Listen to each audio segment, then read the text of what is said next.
Good morning everybody. हमारा topic चल रहा है इनकम फ्रॉम सैलरी। ये अपने आप में थोड़ा टिपिकल टॉपिक तो है और बहुत सारे पॉइंट्स हैं इसके। इनकम फ्रॉम सैलरी को कैलकुलेट करने के लिए पहले वो सारे पॉइंट्स हमें पढ़ने पड़ेंगे, तभी हम इनकम फ्रॉम सैलरी का जो इनकम है उसे हम कैलकुलेट कर पाएंगे।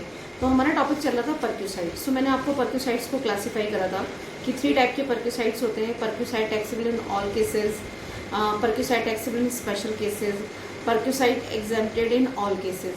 तो परक्यूसाइड्स क्या होते हैं, मैंने उस दिन आपको एक्सप्लेन करा था कि अगर हमारा एम्प्लॉयर हमें कोई भी फैसिलिटी प्रोवाइड करता है दैट इज कॉल्ड परक्यूसाइड्स। ठीक है, तो अब जो है ये जो परक्यूसाइड्स है ये एक फैसिलिटी के फॉर्म में भी मिलते हैं। तो हमें इन फैसिलिटी के फॉर्म में जो ये परक्यूसाइड्स हमें मिल रहे हैं इनका हमें वैल्यूशन करना होता है मॉनेटरी फॉर्म में। जब मॉनेटरी फॉर्म में हम इनका वैल्यूशन करेंगे तो वही तो हमारी इनकम है। हमें रहने के लिए मकान मिला मान लो, तो ये एक परक्यूसाइड्स है। तो उस रहने के मकान की हमें वैल्यू कैलकुलेट करनी पड़ेगी और वो जो वैल्यू है वो मॉनेटरी फॉर्म में कैलकुलेट करनी पड़ेगी, तो वो हमारी इनकम कहलाएगी।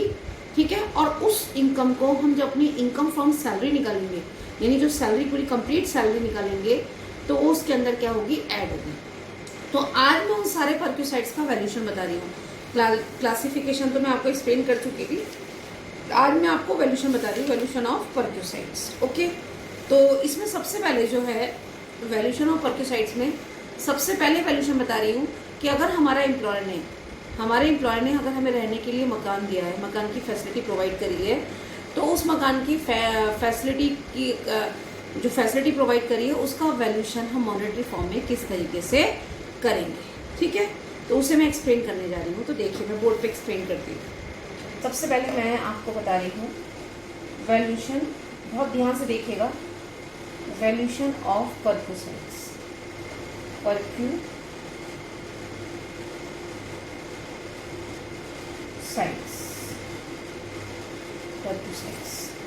वैल्यूशन ऑफ परक्यूसाइड्स, हमारा एम्प्लॉयर जो हमें फैसिलिटी प्रोवाइड कर रहा है उन सारी फैसिलिटीज़ को हमें मॉनेटरी फॉर्म में कैलकुलेट करना। तो सबसे पहले जो मैं आपको परक्यूसाइड का वैल्यूशन बता रही हूँ, सबसे पहले बता रही हूँ valuation of rent free accommodation. Valuation of rent free accommodation.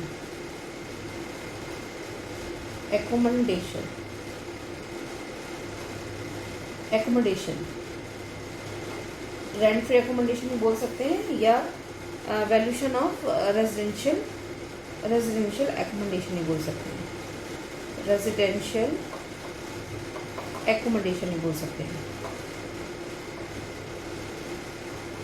Okay, यानी अगर हमारे एम्प्लॉयर ने हमें रहने के लिए कोई फ्री में मकान दिया है तो उसका हम वैल्यूशन कैसे करेंगे। तो सबसे पहले हमें ये देखना होगा कि जब भी हमें रहने के लिए कोई मकान अगर फ्री में मिला है तो हम कौन से एम्प्लॉय हैं। कौन से एम्प्लॉय का मतलब हम लोग गवर्नमेंट एम्प्लॉय हैं या अदर एम्प्लॉय हैं। सबसे पहले हमें ये देखना होगा कि हम गवर्नमेंट एम्प्लॉय हैं या अदर्स एम्प्लॉय हैं, अदर्स एम्प्लॉय का मतलब हो गया नॉन गवर्नमेंट एम्प्लॉय। ओके, तो अगर हम गवर्नमेंट एम्प्लॉय हैं और हमें रहने के लिए फ्री में मकान मिला है तो उस मकान का वैल्यूशन कैसे होगा, और अगर हम अदर एम्प्लॉयज़ हैं तो उस मकान का वैल्यूशन कैसे होगा। ठीक है, तो अब जो गवर्नमेंट एम्प्लॉय है अगर उसे रहने के लिए फ्री में मकान मिला है तो उसका हम लोग किस तरीके से वैल्यूशन करते हैं। तो वैल्यूशन क्या करेंगे, सबसे पहले जो भी रेंट पेड करा होगा एम्प्लॉय ने, जैसे मैं रहने के लिए कोई मकान दिया है तो रेंट पेड बाय एम्प्लॉयर, हमें रहने के लिए कोई मकान पेड करा है तो एम्प्लॉयर ने जो भी उसका रेंट पेड करा होगा वो, प्लस अगर उसने हमें फर्नीचर वगैरह दिया है, फर्निश्ड दिया है, क्या दिया है, फर्निश्ड दिया है, तो 10% उसके ऐड हो जाएंगे। तो ये जो वैल्यू आएगी इसे हम क्या बोलेंगे, रेंट फ्री एकोमोडेशंस।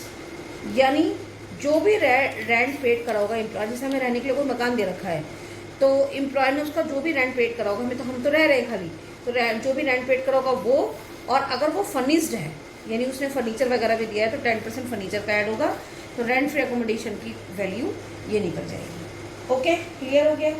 अब क्या है, अब है अदर एम्प्लॉय की कंडीशन में। अब क्या है अदर एम्प्लॉय की कंडीशन में कि अदर एम्प्लॉय को अगर रहने के लिए कोई मकान मिला है तो उसे हम किस तरीके से कैलकुलेट करेंगे। ठीक है, अदर एम्प्लॉय का मतलब है नॉन गवर्नमेंट एम्प्लॉय। तो मुझे इसे रफ करना पड़ेगा, फिर मैं आपको एक्सप्लेन करती हूँ। बहुत ध्यान से देखिएगा, इसीलिए मैंने बहुत अपने कैमरे को बहुत सेट करा है जिससे मैं हैंड टू हैंड बता चुकूँ। देखिए, अभी तक मैं क्वेश्चन आपको सॉल्व करती थी, फिर मैं एक्सप्लेन करती थी, लेकिन यहाँ पे इसको लाइव एक्सप्लेन करना ही बहुत ज़्यादा ज़रूरी है। ठीक है ना, तो मैं यहाँ पे लिख रही हूँ others employ. Others employ, others employ को अगर रहने के लिए मकान मिला है, ठीक है, तो इसकी दो कंडीशन है। इसकी दो कंडीशन है। इसकी दो कंडीशन क्या है कि एम्प्लॉयर का मकान खुद का है जो उसने एम्प्लॉय को रहने के लिए दिया है। तो सबसे पहले है, मैं यहाँ लिखने जा रही हूँ accommodation, accommodation owned by employer,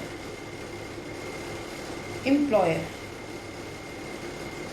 अगर मकान एम्प्लॉयर का है। ओके, और यहाँ पर दूसरा है accommodation, accommodation, accommodation, accommodation hired by employer, hired by employer. क्या मतलब हुआ इसका, जैसे हमारे खुद के मकान भी होते हैं, एम्प्लॉयर के खुद के मकान होते हैं। जैसे हमने अपने एम्प्लॉय के लिए मकान बना के रख रखे हैं, तो हमने वो मकान एम्प्लॉय को रहने के लिए दिया है, हमारा खुद का मकान है जो हमने एम्प्लॉय को रहने के लिए दिया है, या एम्प्लॉयर ने मकान किराए पे लेके एम्प्लॉय को दिया है। फिर दोबारा मेरी बात पे ध्यान दीजिए कि जो हमारा एम्प्लॉयर है उसने अपने खुद के मकान हमें रहने के लिए किराए पर दिए हैं, या एम्प्लॉयर ने किराए पर देके मकान किराए पे लेके हमें मकान दिया है। तो दोनों कंडीशन में अगर एम्प्लॉय को रहने के लिए फ्री में मकान मिलता है तो उसका वैल्यूशन किस ढंग से होता है। ठीक है, तो अब उसकी कंडीशन है, उसकी जैसे मैं सबसे पहली वाली बताती हूँ condition, accommodation owned by employer. अगर मकान एम्प्लॉयर का खुद का है तो इसकी भी तीन कंडीशंस हैं, इसकी भी तीन कंडीशन है, इसकी तीन कंडीशन है। तीन कंडीशन क्या है कि मकान कहाँ है, कौन से शहर में है मकान। तो अगर मकान ऐसी सिटी में है जहाँ की पॉपुलेशन ठीक है एक्सीडिंग 25 लाख हो। अगर मकान ऐसी जगह पे, ऐसी सिटी में है, पॉपुलेशन जो है वहाँ की पॉपुलेशन 25 लाख से ज़्यादा हो, तो वहाँ पे जो रहने का मकान हमें फ्री में मिला है, तो वहाँ पे जो रेंट फ्री एकोमोडेशन है, रेंट फ्री एकोमोडेशन है, उसकी वैल्यू कैसे कैलकुलेट होगी, उसकी वैल्यू कैलकुलेट होगी 15% ऑफ सैलरी। अब ये 15% ऑफ सैलरी क्या है मैं इस पर भी एक्सप्लेन कर दूँगी।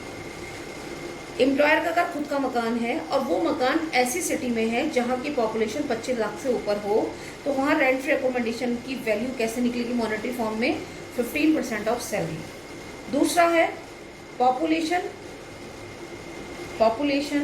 एक्सीडिंग 10 लाख बट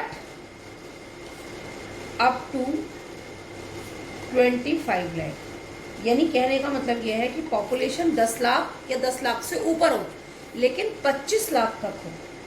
फिर दोबारा मेरी बात को सुनिए कि एम्प्लॉयर का जो मकान है वो ऐसी सिटी में हो जहाँ की पॉपुलेशन 10 लाख से स्टार्ट हो और 25 लाख तक हो, यानी 25 लाख से कम होनी चाहिए, 10 लाख से ऊपर होनी चाहिए। तो वहाँ पर हम रेंट फ्री एकोमोडेशन कैसे निकालेंगे, रेंट फ्री एकोमोडेशन कैसे निकालेंगे, 10% ऑफ सैलरी। ये 10% ऑफ सैलरी कहाँ से आएगी मैं अभी आपको बताऊंगी। तीसरी कंडीशन क्या है, पॉपुलेशन अप टू अप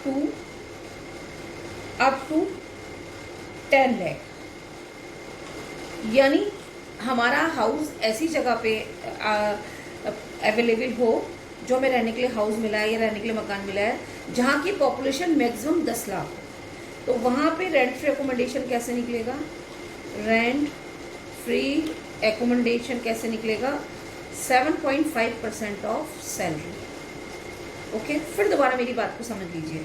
हम क्या निकालने जा रहे हैं यहाँ पे? Valuation of rent free accommodation किसके लिए? अदर्स एम्प्लॉय के लिए। अदर्स एम्प्लॉय का मतलब है non government employ, non government employ. तो अगर नॉन गवर्नमेंट एम्प्लॉय को रहने के लिए फ्री में मकान अगर उसके एम्प्लॉयर ने दिया है तो उसकी दो कंडीशन थी कि जो रहने का मकान है वो एम्प्लॉयर का खुद का है, या जो रहने का मकान किराए पर वो रहने का मकान जो एम्प्लॉय को रहने के लिए दिया है वो एम्प्लॉयर ने किराए पे लेके दे रखा हो। अगर उसका खुद का मकान है तो ये मकान के लिए हमें 3 कंडीशन देखनी पड़ेगी कि मकान ऐसी सिटी में है जहाँ की पॉपुलेशन 25 लाख से ज़्यादा हो, तो वहाँ पे रेंट फ्री एकोमोडेशन कितना निकलेगा? 15% ऑफ सैलरी। ये 15% ऑफ सैलरी क्या होता है मैं इसे एक्सप्लेन करूँगी।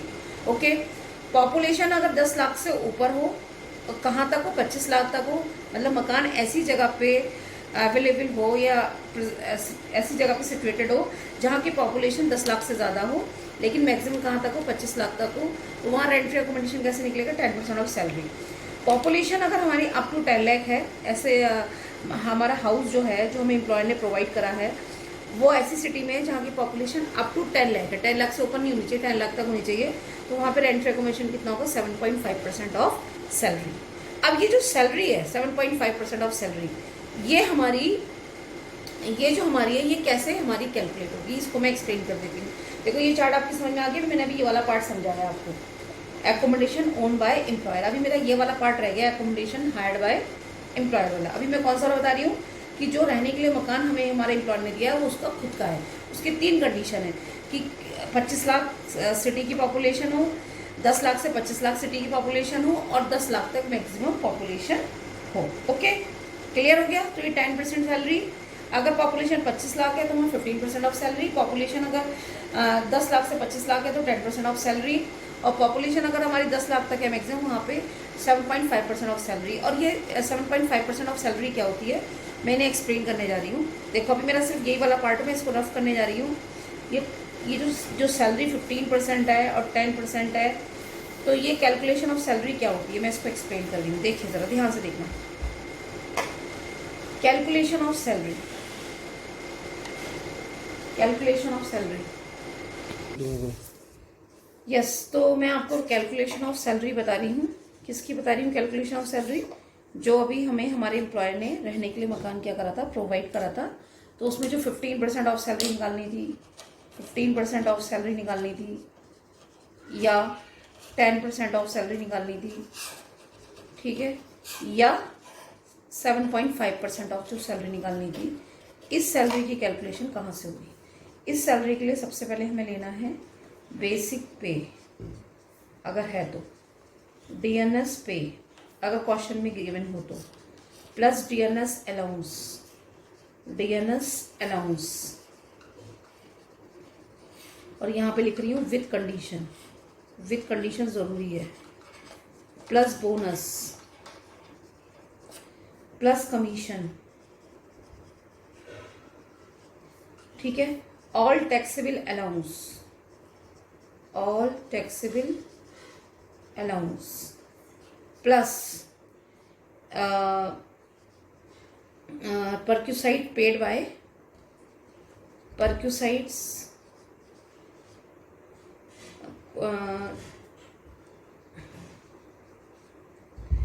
बिल्स पेड बाय एम्प्लॉयर, या ये नहीं कर सकते हैं, liabilities paid by employer, liabilities paid by employer. क्या है ये मैं आपको बता दूँ कैलकुलेशन ऑफ सैलरी। ये जो 15% ऑफ सैलरी, 10% ऑफ सैलरी और 7.5% ऑफ सैलरी जो लेंगे, ये कहाँ से आएंगे? हमें हमारे क्वेश्चन में ये सारी वैल्यूज गिवन होनी चाहिए। बेसिक पे जो हर महीने हमें मिल रही है, डीएनएस पे, DNS allowance, bonus, commission, all taxable allowance. All taxable allowance मैंने आपको बता रखे हैं, जो फुली टैक्सेबल अलाउंस होते हैं, जैसे मेडिकल अलाउंस है आपका, मैरिज अलाउंस है, आपका, तो वो सारे टैक्सेबल अलाउंस अगर क्वेश्चन में गिवन है, plus liabilities paid by employer, अगर हमारी किसी लाइबिलिटीज को हमारे एम्प्लॉयर ने पेड करा है तो ये सब मिलके हमारी क्या बनती है, सैलरी बनती है। क्या बनती है, ये हमारी सैलरी। तो अगर हम ऐसी सिटी में रहते हैं जहाँ की पॉपुलेशन 25 लाख से ऊपर है तो वहाँ 15% ऑफ सैलरी लेंगे। अगर हम ऐसी सिटी में रहते हैं जहाँ मकान ऐसी सिटी में है जहाँ की पॉपुलेशन 10 लाख से 25 लाख हो तो वहाँ 10% ऑफ सैलरी, और मकान ऐसी जगह पे सिचुएटेड हो जहाँ की पॉपुलेशन मैक्सिमम 10 लाख हो तो वहाँ 7.5% ऑफ सैलरी होगी। और सैलरी कहाँ से आएगी, ये सबसे इंपॉर्टेंट पॉइंट है आपका, ये आएगी बेसिक पे, डीएनएस अलाउंस, डीएनएस पे, DNS allowance with condition plus bonus plus commission plus all taxable allowance. तो ये सब हमारे क्वेश्चन में क्या होंगे, गिवन होंगे, तो ले लो, जो गिवन नहीं है उसे छोड़ दो। तो मैं आपको कौन सा वाला पॉइंट समझा रही थी कि अगर एम्प्लॉयर ने हमें जो भी मकान रहने के लिए फैसिलिटी, रहने के लिए मकान दिया है, जो भी रहने की मकान के लिए फैसिलिटी प्रोवाइड करी है, वो मकान अगर उसका खुद का है तो ये मैंने वो कंडीशन एक्सप्लेन करी है। ठीक है, मैं इसको रफ करने जा रही हूँ, देखिए। अब देखिए, अब मैं आपको दूसरा पॉइंट एक्सप्लेन कर रही हूँ। दूसरा पॉइंट कौन सा एक्सप्लेन करना है कि एक पॉइंट मैंने ये बताया था कि मकान किसका है, एम्प्लॉयर का है। दूसरी कंडीशन क्या थी कि मकान एम्प्लॉयर ने हायर करा है।